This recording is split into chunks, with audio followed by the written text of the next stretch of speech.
Dari segi game style dia, aku rasa Kipanggun tak suka pemain-pemain yang relax kot. Hello guys, kembali lagi untuk preview kali ni untuk collab list lineup yang Malaysia dah keluarkan. FM dah keluarkan tadi sebab aku tadi ada PC kat Stadium KL. Baru habis PC, tengah makan tengok list dah keluar. Selalu FM panggil mungkin nak buat surprise kali ni. Tanpa berlatar belakangkan green screen, aku berlatar belakangkan Stadium KL. Terima kasih Stadium KL kerana membenarkan aku untuk buat preview dekat sini. Okay guys, bila list tu dah keluar, of course ramai yang DM, ramai tanya, bang preview bang, buat preview. Ramai yang bagi suggestion kenapa player ni tak ada, kenapa player ni ada. Tak apa, relax dulu. Aku nak tengok senarai yang 27 pemain Kipanggun panggil ni sebenarnya ada yang aku setuju, ada yang aku tak setuju lah. Of course ramai tetap tanya ke mana Dion Kool, tapi Dion Kool dikabarkan tak dapat nak join sebabkan dia sedang melangsungkan perkahwinan, majlis perkahwinannya. Dia sedang melangsungkan majlis perkahwinannya. Dia baru je kahwin hari tu. Hari ni dia dah buat kenduri, mungkin ada kenduri lah macam orang-orang kita buat kenduri kan. So dia ada majlis. Tapi untuk aku, antara nama-nama yang mungkin aku rasa mungkin surprise sikit, of course Syahir Bashar pertama kali dipanggil untuk skuad senior kali ni.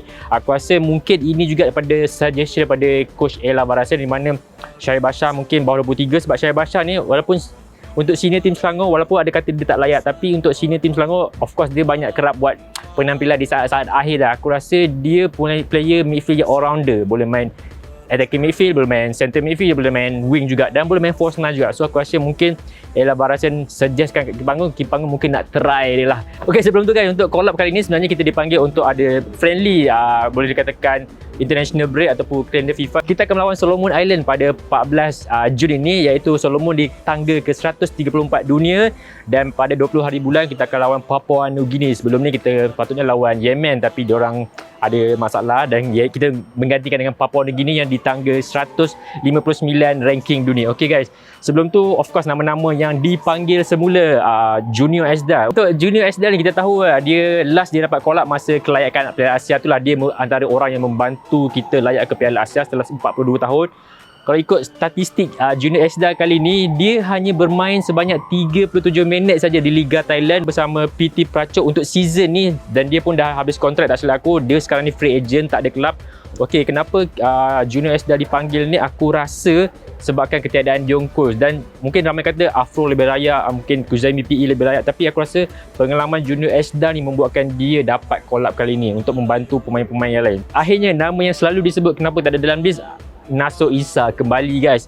Aku rasa Nasor, aku pun terkejut sebenarnya Nasor dipanggil sebab season ni sebenarnya dia jarang bermain disebabkan injury. Dan ada satu fakta menarik yang korang tahu, Nasor menjadi pemain tertua yang mendapat collab kali ni untuk skuad Kipanggun. Sebelum ni dipegang oleh Zainal Habibin Hassan semasa umur 36 tahun, tapi Nasor dah pecahkan rekod tu, menjadi pemain tertua dapat collab dengan berusia 37 tahun. Okey guys, antara nama yang dipanggil kembali of course Syarif Fikri, di mana beliau setelah setahun 6 bulan tak dipanggil. So kali ni beliau dipanggil untuk membuat penampilan semula bersama skuad sini. Kita pergi bypass dulu untuk goalkeeper. Aku rasa Shihan Sheikh dan Azri Ghani aku tak ada masalah. Of course Shihan kita tahu dekat JDT hanya bola satu dengan penalti dan memegang clean sheet terbanyak. Aku rasa mungkin kita tahu kualiti Shihan mana, mungkin untuk perlawanan-perlawanan yang sukar Shihan aku harap dia lebih bersedia sebab kat JDT dia jarang diuji. Syed Izzan aku rasa dia ada future yang besar. Kalau kau perasan season ni saja membuat debut Liga Super, membuat debut untuk bawah 23, membuat dia dapat collab untuk senior juga. Aku rasa perjalanan dia tu cantik untuk season ni. Aku harap dia antara future star untuk goalkeeper kita. Dan Azri Ghani, of course Azri Ghani ni sebelum ni sebagai future star juga, sekarang ni dah berusia 24 tahun, di mana semenjak Kevin Ray Mendoza injured, Azri Ghani membuatkan satu penampilan sangat menarik. Tak silap aku kat Liga Super dia dah ada 4 clean sheet dalam hanya 6-7 game saja. So aku rasa itu satu prospek yang baik, satu future yang baik untuk Azri Ghani. Dan ini peluang Azri Ghani. Aku rasa ini mungkin second time je kot dapat collab untuk senior. Okey, kalau kita tengok di bahagian kanan kita ada Matthew Davis, Syami Safari dan Azam Azmi. Untuk aku mungkin Syami Safari season ni kerap juga bermain sebagai sub. Untuk aku tiada masalah, aku setuju je dengan ketiga-tiga ni. Okey guys, untuk centre back kali ni kita ada Syarul Saad, Feroz Baharudin, Dominic Tan dan Junior Esdal. Aku rasa semua berpengalaman. Of course Syarul Saad, Dominic Tan, Junior Esdal antara pemain yang membantu kita layak ke Piala Asia. Cuma Feroz ni season ni of course dia meletup gila-gila. Aku rasa ini peluang terbaik Feroz, dan aku rasa Feroz akan menjadi centre back utama. Dengan prestasi dia, aku rasa Kipanggun memang nak kena uji dia untuk dia bersedia di level international. Dan untuk left back kita ada Kobe Ong dan Daniel T. Aku rasa Kobe Ong kau tak sangkakan lagi, dia memang one of the best left back yang kita pernah ada. Dan Daniel T pun season ni menunjukkan satu prestasi yang baik setelah dia dah pergi loan dekat Sabah. Aku rasa dah 4 gol dekat Liga Super. Okay guys, untuk pemain tengah holding midfielder, of course kita ada Syamil Kuti dan Nasur Insa. Aku tak nak cerita pasal Nasur Insa sebab season ni dia jarang main, tapi untuk Syamil Kuti ni, kalau korang perasan dalam skuad Tan Chee Ho membawa ke skuad Kipanggon di mana dia membantu kita layak ke Piala Asia, dia antara holding midfielder yang sangat baik dan paling perform untuk tahun 2022 sebelum dia kena injury panjang hari tu. Syamil ni memang favourite player untuk Kim Panggon sebab kita tahu Syamil ni seorang yang agresif, sangat busi di tengah padang, sangat orang ni boleh kontrol decision making di tengah tu, membuatkan bakal menjadi first 11 squad Kim Panggon. Aku rasa tak ada masalah untuk tu sebab aku rasa Syamil ni menjadi pemain utama dan kita tahu dia pemain paling perform 2022 di bawah Tan Chee Ho dan membawa ke squad KPG sebenarnya. Dia antara pemain yang sangat agresif, sangat busi di tengah padang. Aku suka ke-aggressiveness. Nampak ayat aku? Ke-aggressiveness tu membuatkan dia menjadi holding midfielder yang terbaik lah. Aku rasa dia akan jadi skuad utama dan Kim Panggon memang kena build around dia lah untuk gerakkan pihak laut, untuk gerakkan kita punya permainan. Okey, dan selain tu kita ada of course Lee Tak dan Stuart Wilkin untuk di bahagian center midfield, dan Mukairi dan mungkin Noah Lane.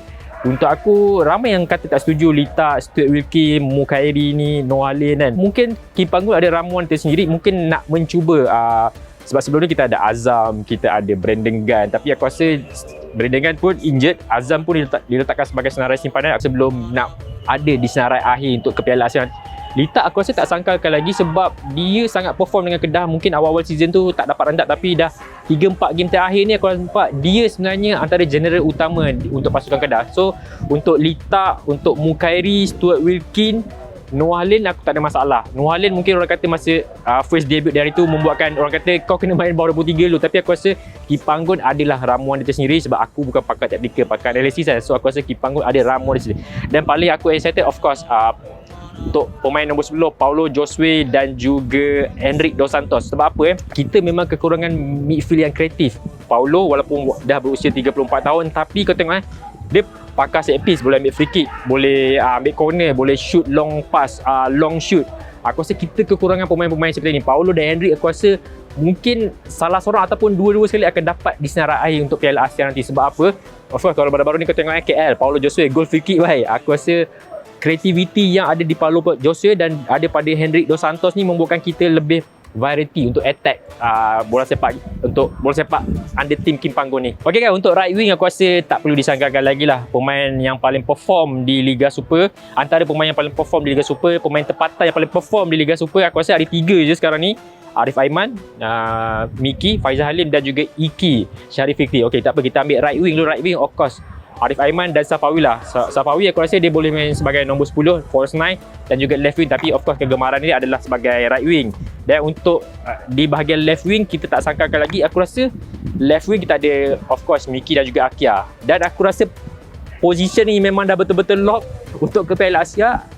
Arif Aiman, Safawi, Miki, Akia. Aku rasa memang dah lock. Ramai yang pertikaikan Akia kenapa still dapat panggil, sebab aku rasa season ni pun dia dah dapat banyak peluang, dapat minit permainan juga. Dan aku rasa, sebelum ni aku selalu cakap yang Akia Rashid ni adalah special case di mana setiap kali turun international game, setiap kali dia bermain, dia akan membuat aku excited untuk tengok. Sebab Akia Rashid ni one of aku punya favourite player, serius.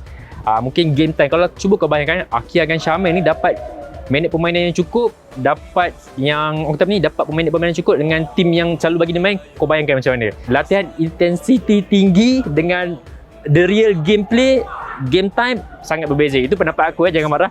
Dan of course kita ada striker Hakimi, Azim dan juga Syarif Fikri. Of course kalau kita tengok macam aku cakap sebelum ni, pemain tempatan yang paling perform kat Liga Malaysia sekarang ni Arif Aiman, tak silap aku. Arif Aiman dengan 5 gol 8 assist kalau tak salah aku 5 gol 8 assist. Miki sekarang top scorer untuk pemain tempatan dengan 6 gol 5 assist kalau tak salah aku, dan juga Syarif Fikri dengan 4 gol 1 assist.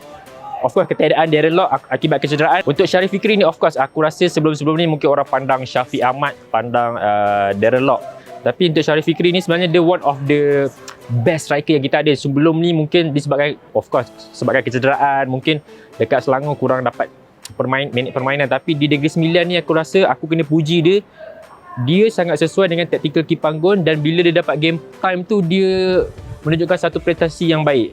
Tak silap aku sekarang ni dekat Liga Super 6 game 7 game Liga Super, yang terakhir dah 4 gol 1 assist. Aku rasa itu satu menunjukkan prestasi yang baik untuk Iki. Style gameplay mungkin berbeza dengan Syafiq Ahmad dan Darren Lock, sebab Syafiq Ahmad dan Darren Lock ni dia jenis pressure, jenis turun collect bola. Tapi untuk Iki ni mungkin dia boleh bergerak sebagai pemain sayap, boleh bergerak sebagai pemain nombor 10, dan mungkin Kipanggun nak mencuba satu ramuan yang baru setelah dua striker utama kita tak ada, Syafiq Ahmad dan Darren Lock. Mungkin Kipanggun nak try satu benda yang berbeza. Mungkin ini perlawanan, bukan nak kata perlawanan mudah lah lawan Solomon dengan Papua, tapi ini satu peluang yang dia kena try, dia kena cuba semua pemain-pemain yang ada. Dan untuk aku, Hakimi Azim ni one of the prospect future yang sangat besar untuk aku. Dia boleh bermain sebagai nombor 10, boleh main lone striker, boleh bermain sebagai wing. Tapi dekat KL dia banyak bermain sebagai wing lah. Hakimi ni aku puja dia, aku suka kerajinan dia dan sprint dia sangat laju. Aku rasa Kipanggun mungkin ada ramuan dia sendiri, dan aku rasa untuk kat KL pun tadi Stanley bagi tahu, aku jumpa Stanley, dia kata Hakimi ni city boy punya budak. Dia memang dia tak bukan daripada akademi KL ke apa, dia masuk KL beli pun daripada umur 17-18. Tapi dalam masa setahun 2 tahun ni dia dapat main 23, dapat main senior team, dapat main debut senior. Aku rasa last dalam masa, kalau tak salah aku tadi, kalau last dalam masa setahun dapat buat debut daripada bawah sampai ke senior level international ni, national team. Last tak silap aku Zainal Habibie Hassan ni kot. Mungkin sekarang ni Hakimi buat debut tu. So aku rasa dia ada future yang sangat besar. Itu antara aku punya pandangan dan pendapat lah. Okey, untuk last akhir sekali untuk senarai collab yang seharusnya dipanggil lah. Macam video-video aku sebelum ni aku cakap, aku masih lagi kecewa, serius. Aku sebenarnya nak tengok Hong Wan weh, serius. Hong Wan season lepas mungkin jarang bermain sebab Naso bermain. Tapi season ni Hong Wan konsisten bermain sebabkan Naso injured. Dan aku suka segila Hong Wan punya style playing, sebab dia kalau kau tak tengok kat EPL, holding midfielder yang macam dia lah, man. Jenis tunggu, collect bola, buka ruang, buka game. Tunggu, collect bola, buka ruang, buka game. Dan satu lagi, dia mematahkan serangan lawan, bukan macam Syamel. Syamel berbeza dengan Hong Wan, sebab Syamel jenis agresif. Dia akan pergi pop, pergi parap ke, pergi tutup ruang. Tapi Hong Wan ni jenis steady and relax. Dia bukan nak kata macam Thiago, tapi coolness dia tu macam Thiago pemain Liverpool. Mungkin beza sebab Hong Wan pun kita tahu dia pernah bermain untuk Academy Wolf. Tak silap aku captain juga bawa Academy time tu. Aku masih lagi kecewa Hong Wan tak dipanggil. Ramai yang kata kenapa Afiq tak dipanggil, Afiq Fazal tak dipanggil. Mungkin Afiq aku rasa jambu, mungkin dari segi game style dia, aku rasa Kipanggun tak suka pemain-pemain yang relax kot. Macam jambu, Hong Wan kan jenis yang relax, steady, tunggu bola, collect kan. Itu pandangan aku lah. Tapi untuk aku sangat rugi lah. Hong Wan ni dia ada pengalaman dia, walaupun tak pernah debut EPL, tapi pengalaman dia training kat EPL tu kita kena gunakan lah untuk aku kan. Dan pemain-pemain lain seperti aku rasa T Saravanan dan Afro kita tahu untuk 4-5 game last ni dia jarang bermain. Aku terkejut juga dia jarang bermain, mungkin sebabkan injury. Sebab Haris Aikan yang banyak menonjolkan diri bermain sebagai kebesaran utama. Dan untuk aku T Saravanan pun mengejutkan juga diletakkan sebagai sebagai senarai menunggu. Sebab apa T Saravanan ni untuk tak silap aku last 5 game 3 gol untuk KL. So aku faham sebab T Saravanan bermain sebagai left wing ataupun right wing, sebab kita tahu macam aku cakap sebelum ni, right wing dengan left wing kita memang dah lock. Arif Aiman, Safawi, Miki, Faizal Halid. Miki dengan Akia. So mungkin Saravanan tu nak masuk ruang tu mungkin agak sukar. Melainkan kalau Safawi tolak nombor 10, aku rasa Saravanan ada peluang kat situ. Sebab nombor 10 kita ada Hendrik dengan Paulo. So kekangan dekat situ lah. So untuk aku mungkin Saravanan harus juga diberi peluang, kena try dia juga, sebab aku rasa dia tengah konsisten daripada bawah 23, senior KL main, dan mungkin beri peluang untuk macam Sheikh Izan juga lah, untuk beri peluang untuk dia main training bersama big name dekat senior level. Okay guys, itu saja review aku kali ni, special berlatar belakangkan Stadium KL, home of the City Boy. So untuk aku terima kasih kepada Stadium KL kerana membenarkan kami shoot dekat sini.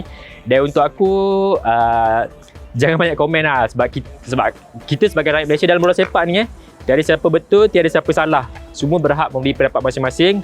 Of course lah, kita bukan pakar, aku bukan pakar, tak ada lesen kan. Cuma aku hanya memberi pendapat masing-masing je. Dalam bola sepak ni macam aku cakap, tak ada siapa betul, tak ada siapa salah. Yang penting kau respect orang punya opinion. So kalau korang ada komen, mungkin penambahan pendapat ke, boleh komen dekat bawah, kita share ramai-ramai. Yang paling penting support lah tim Harimau Melaya kita yang bakal bermain di Stadium Sultan Mizan Zainal Abidin, Kuala Terengganu. Aku rasa diorang start training hari Sabtu ni 10 hari bulan. Tim HM akan ke sana. So siapa-siapa yang berada dekat Terengganu boleh contact Au, boleh contact siapa lagi ada dekat sana? Aku boleh contact Au. Au akan cover dekat sana. Aku tak sempat nak pergi, ada assignment lain.